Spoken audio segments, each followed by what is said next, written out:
para falar sobre não violência com as pessoas, a gente precisa primeiro dar nome à violência. Só que é muito difícil ajudar essa pessoa a reconhecer quando ela está sendo violenta e quando ela está sendo vítima de uma violência. Um dos pontos significativos assim, para a reflexão dessa construção conjunta foi pensar quem é essa mãe, quem é essa mulher? O que significa a violência para ela? Qual é o legado dessa violência na vida dessa mulher? Acredito que os pais de 90% das pessoas da nossa geração foram criados apanhando. Entendeu? Então aqui a gente tem essa pressão, sim, de você começar a dar educação de uma forma diferente. De espancar, de bater, de gritar, de fazer a criança passar vergonha. Entendeu? Então a gente tem realmente, sim, na sociedade que a gente vive aqui, essa pressão de tu tem que bater. É claro que a gente tem casos que explicitamente acontece a violência, não é? Mas existem outros casos que não, que é de uma forma muito sutil. A gente começou a perceber que a gente praticava algumas atitudes algumas atitudes de violência quando a gente nem mesmo percebia. Às vezes o nosso comportamento, né, ele tende a ser um pouco diferente daquilo que a gente planejou. Tá entendendo? Por conta até mesmo do cansaço, né? A violência, ela por ser esse fenômeno sistêmico, né, por ser multifacetado, passar por muitas estruturas, por ser algo tão complexo da gente olhar e enfrentar, ela por vezes nos paralisa. A gente tem que saber que a gente está partindo de um lugar difuso. O que é a violência contra a criança? Como é que a gente pode levar isso, esse debate, né, essa reflexão? Para a ponta, né, para a cuidadora. Como é que ela pode parar e falar, nossa, não tinha pensado nisso. We are not rational, we are just human and we are influenced by our emotion, our physical or social environment, and that's all about what behavioral science is, understanding how real people decide, the levers and the barriers that they face to a behavior. And once we have understand those barriers and those behavior, then we are able to tackle them in order to help people to adopt the desirable behavior and mitigate the social problems such as violence against children. O Cria na Paz, né, criar uma caixa de ferramenta que consegue trazer recortes e ir se aproximando da violência a partir de um comportamento. E a gente olhar, bom, este comportamento eu consigo incidir, esta ação eu consigo trazer para essa agenda e transformar. Mais importante do que a gente ter a informação é a gente perceber que existe um problema para a gente procurar aquela informação. E não é nem a questão do machucar, é o humilhar, o lhe diminuir. Às vezes você está tão sobrecarregada que você acha que você tem direito de descontar dos seus filhos quando eles fazem qualquer besteira, qualquer algo assim que dá para você resolver conversando. A gente precisa lembrar que é impossível cuidar da criança sem olhar para o adulto que cuida dela. É impossível. Eu fui ali na mercearia da nossa comunidade e eu pude observar uma mãe ali no contato com a criança e a mãe estava um pouco agitada. E a criança, ela estava pedindo algo para a mãe naquele primeiro momento e a mãe, ela estava muito nervosa e ela acabou batendo na criança. Eu não tenho rede de apoio. Então, minha rede de apoio é Deus, eu e eu. Quando a gente pensa em criar políticas de promoção e defesa de direitos de crianças e adolescentes, a gente tem que pensar no começo da vida como o começo de tudo. Porque é nessa criança que esse adulto vomita todos os sapos que ele engole nas outras relações da vida dele. Às vezes eu discutia com o meu ex-marido e ali a minha raiva todinha que estava dele, eu acabava descontando em cima dos meus filhos. E eu me aproximei dessa mulher e perguntei, você tá bem? Você tá bem? Precisa de alguma coisa? Ela parou assim e eu vi que ela se sentiu naquele primeiro momento assim impactada e cuidada, porque talvez nunca ninguém tenha perguntado se ela estava bem. As teorias, elas são lindíssimas, mas elas não se divorciam, elas não têm conta para pagar, elas não apoiam o marido, elas não têm uma chefe violenta, elas não têm um chefe violento. Elas não passam 2 horas por dia, 3 horas por dia, 4 horas por dia no transporte público. As teorias não sangram.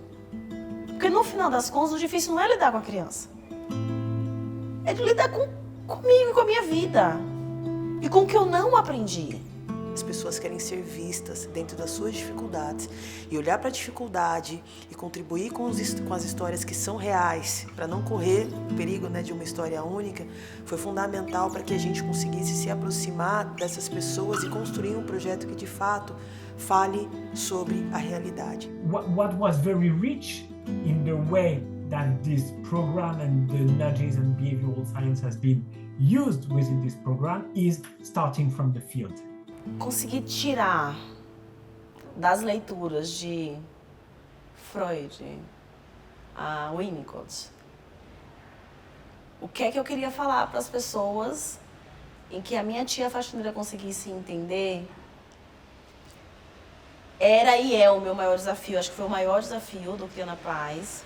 Esse sentimento que eu senti era um sentimento de culpa, porque eu não tinha força para mudar. O que é preciso ser feito também é perceber a jornada dela, o cotidiano dela e ir fazendo um repertório de entregas, né? Na mochila da criança, no WhatsApp, na reunião da escola. A gente vai acompanhando a jornada dela e entregando apoio em forma de comunicação. O ferramental, até porque ele não é professoral, apresenta uma série de possibilidades para você fazer no seu dia a dia sem te onerar. Encontra do lado de lá uma mulher desejosa por ajuda. Quando eu comecei a receber os vídeos do programa, Paula estava entrando na fase das birras. Hoje eu não sei como eu teria lidado, como eu teria conseguido passar dessa fase se não fossem as orientações, porque principalmente mãe de primeira viagem a gente vai muito no impulso. A gente está entregando a princípio para ela ferramentas de regular as emoções, respirar e compreender trazer a consciência para aquele momento, perceber que ela está tomada por uma emoção. Isso é prática de mindfulness. Como a dona Mariazinha de Esquecidinha do Oeste vai conseguir ler isso aqui, entender isso aqui e achar o jeitinho dela de viver isso aqui? Nós enviamos esse material para as famílias inicialmente pelos grupos de WhatsApp da escola, né? E as famílias tinham acesso ao material impresso, mas também aos vídeos. Eu me emocionei porque eu pensei na minha comunidade. Crianças que precisam ser criadas na paz. Vivem em ambientes de guerra, vivem em ambientes tumultuados, onde palavras violentas são ditas constantemente. Sobre o ferramental, né? Todo esse conjunto que a gente chama aqui de caixa de ferramentas, que todo mundo fica curioso para entender o que é isso. É uma palavra nova que chegou aqui na cidade e a gente descobre a partir do uso, né? Da ferramenta, que ela é muito simples e ela é sobretudo ampla, né? Porque ela abarca várias situações dentro da rotina e do cotidiano. Mas e quando você fala, só respira? Conta assim, lava teu rosto. Só reconhece que tem uma energia tão forte em você agora. Que tá tudo tão pesado que você não tá com capacidade emocional, espaço de olhar para essa criança com a calma que ela merece, com paciência que ela merece, com respeito que ela merece. A importância de respirar e contar até 5, eu senti muito forte, principalmente pelo que eu passei na minha gestação, né, que eu estava, como eu disse, tratando a síndrome do pânico, e eu tinha muito medo de ter alguma crise e perder o controle enquanto estivesse só eu e ela dentro de casa. Quando eu estava calma, eu voltava e aí conseguia resolver a situação. Eu não fui nem de 1 até 5, eu fui de 1 até 10. Aí eu contava de 1 até 10 e eu conseguia me acalmar. Aí eu conseguia chamar para sentar e conversar, entendeu? Mas assim, não achei fácil não, é bem difícil. A dica que eu peguei mais foi principalmente quando saí com a criança, porque tem criança que faz birra, principalmente no supermercado, vê as coisas, quer, não tem. Só que quando era na minha vez, eu gritava, dizia, pare com isso, não vou comprar. Mostra que criar na paz não é só não bater, é respeitar, é ensinar, é dar possibilidades. E é a gente também, a gente como pai e mãe, se educar na paz também. O projeto Criando a Paz, ele chegou para a gente através do CEMEI, onde os meninos frequentam, né? E nos grupos E também nas reuniões foi citado o projeto e a gente recebeu alguns materiais falando de como deveria ser a prática mais adequada para lidar com algumas situações. Sai de perto, troca o assunto, leva para fazer outra coisa. A mãe não sabia que isso podia ser feito, que isso não era não mostrar autoridade. Eu gosto de pensar em como quando a gente joga uma pedrinha no rio, as ondas que vão se formando, o efeito disso, ele é muito maior. Existem pesquisas que comprovam que as crianças que são educadas de maneira respeitosa são crianças que têm menos cortisol na urina, são crianças que adoecem menos. Quando a gente entendeu o objetivo do projeto, determinou quais eram as variáveis que a gente ia medir para olhar o impacto, e aí era a mudança de atitude, né? E a gente observou essa mudança dessa magnitude que a gente, em 30 anos de experiência, não está acostumado a ver.